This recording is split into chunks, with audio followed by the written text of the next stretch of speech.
Again, my name is Josh, in case we haven't met before, and it's such a great privilege to get to share with you guys today on what is one of the biggest days of the year for the Christian movement and for churches all around the place. As we remember Jesus, his life, and today we're remembering his death. And why that matters is we're going to have a look at that a little bit today. Now, you may not have come into church expecting to hear this straight off the bat, but did you know that you and God have something in common? You and God have something in common. Now, there's this thing, right, where God resists proud people. Do you resist proud people? I tend to. Now, who are the proud? You know those people in your workplace, people in your family, the people in your friendship circle, they never feel they're wrong. You know them? And whenever there's an opportunity to own up and show up and say, yep, that was my bad, they never do. Those are proud people. And the problem with them is that you can't really ever feel close to proud people. You always feel a little bit off balance. These are people that struggle to be self-aware just because they're so self-absorbed. So 2,000 years ago, a guy called Peter, who followed Jesus, put these pen to paper and he wrote this: God resists the proud, as we all do, but he shows favor to the humble. Shows favor to the humble. And truthfully, I would say we feel the same. It's so much easier to say yes to a humble request than to say yes to a demand. And on this Good Friday, we're going to spend our time looking at the idea of humility. Humility. We're going to talk about humility, and it makes sense today because Good Friday is the moment when the humility of God was on full display on a cross.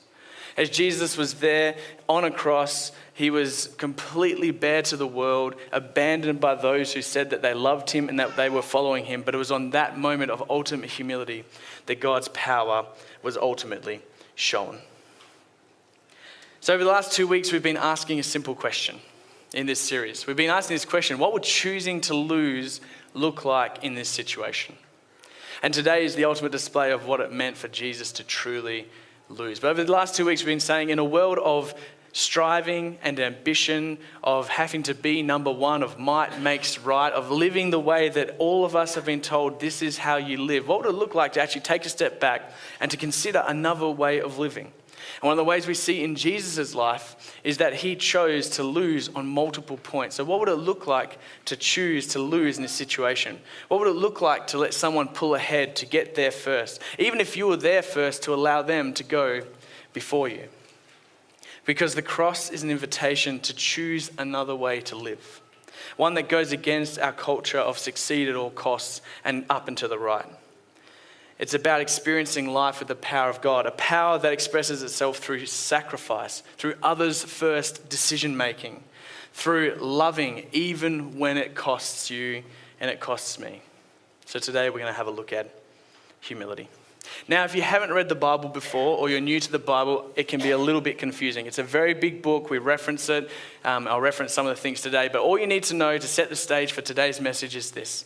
There's 4 documents that we look at, Matthew, Mark, Luke, and John, that record for us what Jesus said and what Jesus did while he was here on earth. And these 4 documents are sort of the basis for why it is we believe what we believe about who God is, what God is up to, and how God feels about things.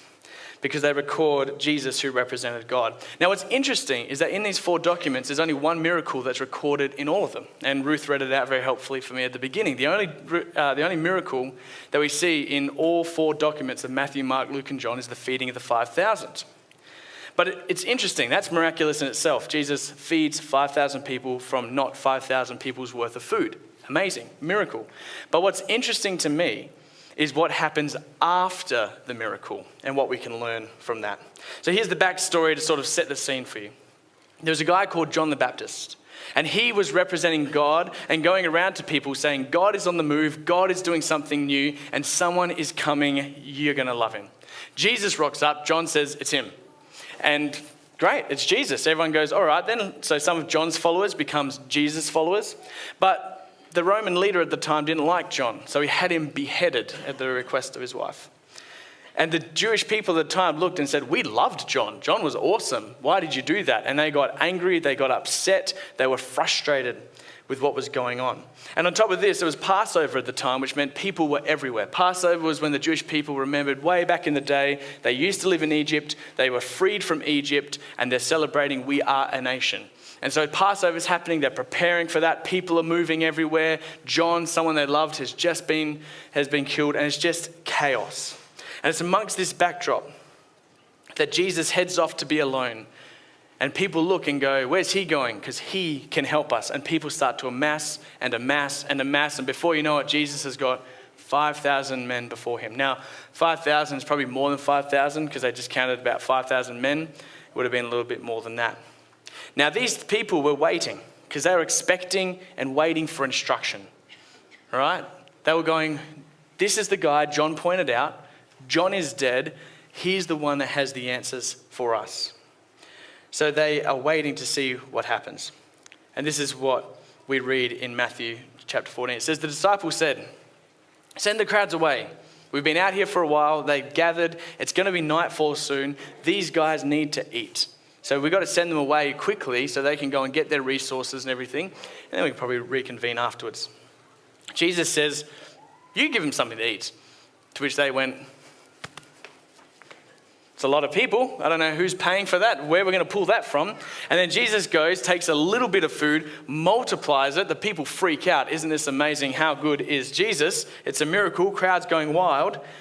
They were looking at Jesus going, you're exactly who we were expecting. Look at this. There's a reason we came to hang out with you. You feed us. I mean, what number one way to get to people, right? Feed them. Hospitality. They are pro-Jesus at this point. So this is what happened after he's fed them and after they recognized, and we find in John chapter 6. They say, after the people saw the sign Jesus had performed, which they're going, that is amazing, they began to say, surely this is the prophet. This is the guy. This is the one. If we're going and we're betting people, we're putting it all in on Jesus at this point. So Jesus knew something.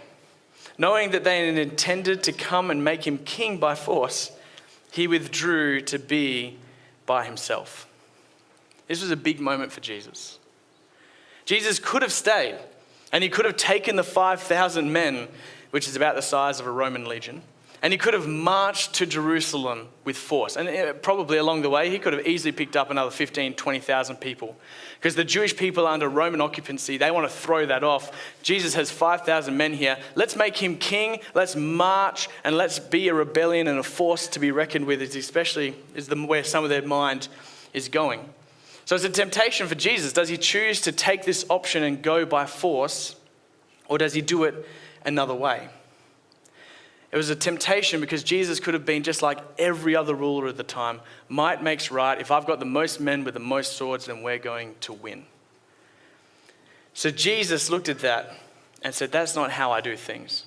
And his choice, knowing that they were going to come to him and start to talk about possible options going forward, he withdrew by boat to a solitary place, and this time he finally got to be alone. Now, understand, this isn't because Jesus didn't have the capacity to do something with those people. It's not like he lacked leadership. It's not like he was like, oh, 5,000, what am I going to do with all those people? If we get some momentum here, Jesus could have led those people absolutely fine. He wasn't afraid of leading them. It wasn't because he didn't want to free his people. He definitely wanted his people to be free. Jesus just had a bigger perspective. He withdrew because he knew that is not the way that he wanted to win. He wanted to win a different way. One that wouldn't just impact the generation around him. He was thinking way down the line. In fact, he was thinking so far down the line. He was looking at you and me and saying, what am I going to do now that's going to make a difference for them? Not just for the people in this generation. He was looking to the future generations. So Jesus chose, instead of marching on Jerusalem with force, he chose to surrender and go to Jerusalem by himself. Not with force and might, but with his hands open, and to be a sacrifice and give his life away. And that's what we're remembering here today.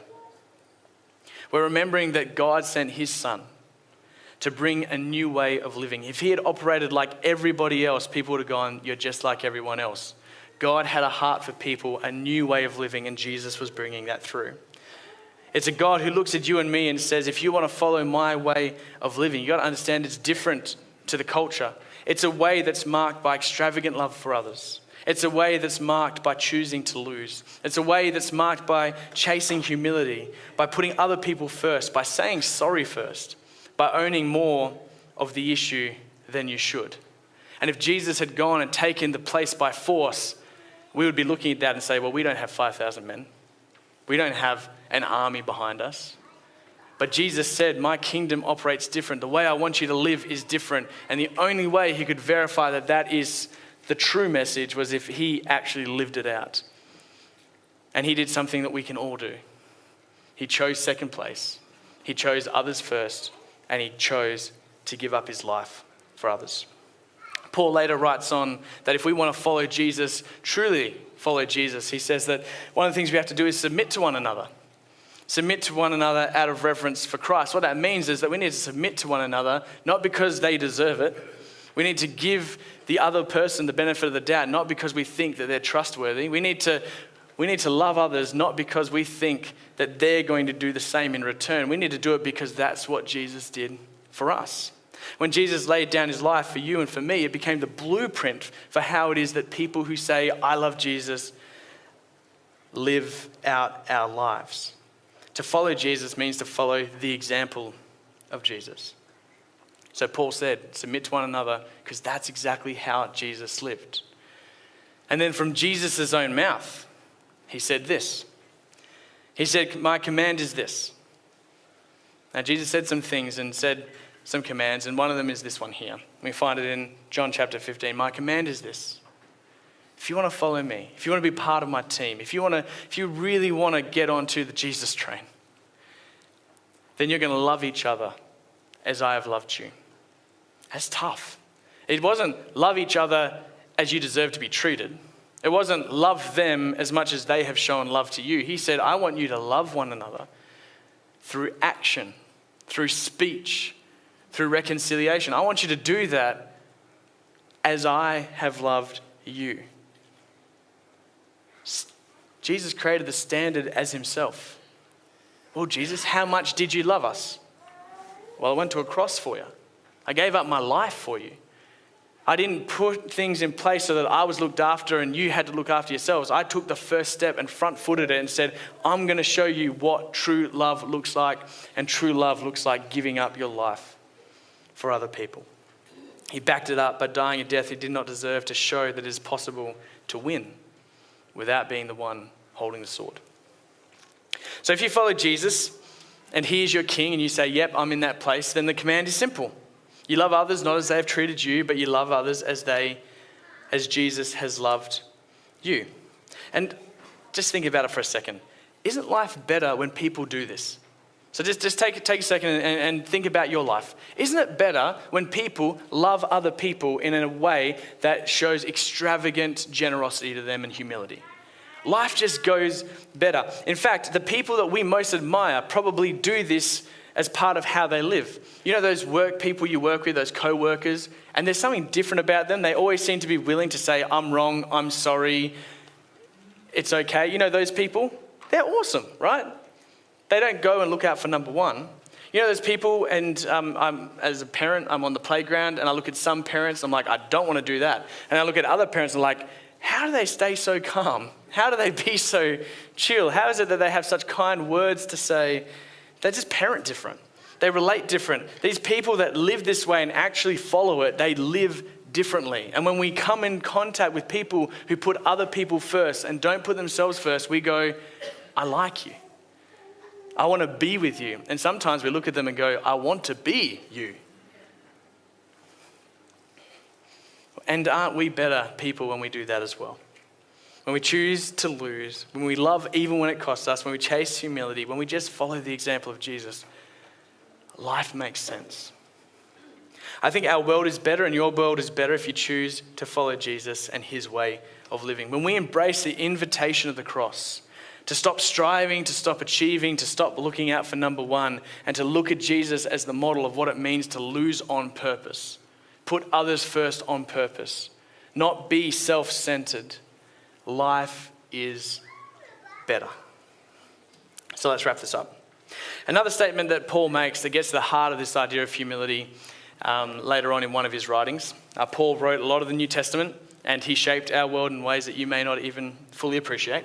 But a statement that he said about Jesus sort of lays out what made Jesus' approach different to everyone else's. This is what he said in Philippians 2:6. He said, Jesus, who being in the very nature God, so he was God, did not consider equality with God something to be used to his own advantage. This statement shows that Jesus possessed the resource, he possessed the strength, he possessed the power. He could have at any moment on his way to the cross said, no thank you, not for me. While he was on the cross, he could have, and he was invited to, well, why don't you step down off the cross? Why don't you do it? Jesus could have at any moment said, this is not what I want to do. Jesus at any moment could have looked at the people who were mocking him, who were beating him, who were treating him wrong. He could have at any moment stood up and said, I'm going to show my retribution to you right here, right now. Jesus did not lack agency. But what he chose to do was to submit. What he chose to do was follow the plan. What he chose to do was said, I'm going to lose on purpose and for a purpose. Because in giving up my life, I allow future generations to truly live. I become the blueprint for what it means to act with humility. And Jesus did not use any of that to his advantage. He said, I'm going to live this life and I'm going to show love to others first. He laid aside his life, not to prove a point.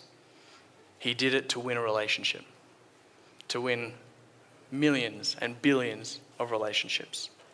So I started by saying God resists the proud, but embraces the humble.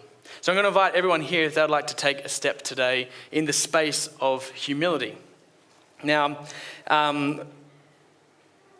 just think through for a second. And what I'm going to do to end us off today is I'm going to invite you to raise your hand. Now, if you've been in church context before, you're like, oh no, raising hands, what does that mean?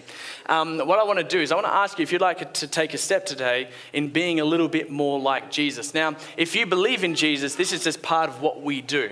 But if you don't believe in Jesus, do you know what? You can use some of his stuff and it won't cost you anything. It's an invitation. It's not a forcement, right? But I think that if you find yourself implementing some of how Jesus calls us to live, you'll start to see that it does make sense to live with him in the center of your life. So what we're going to do today is I'm going to invite you to take a step in the area of humility.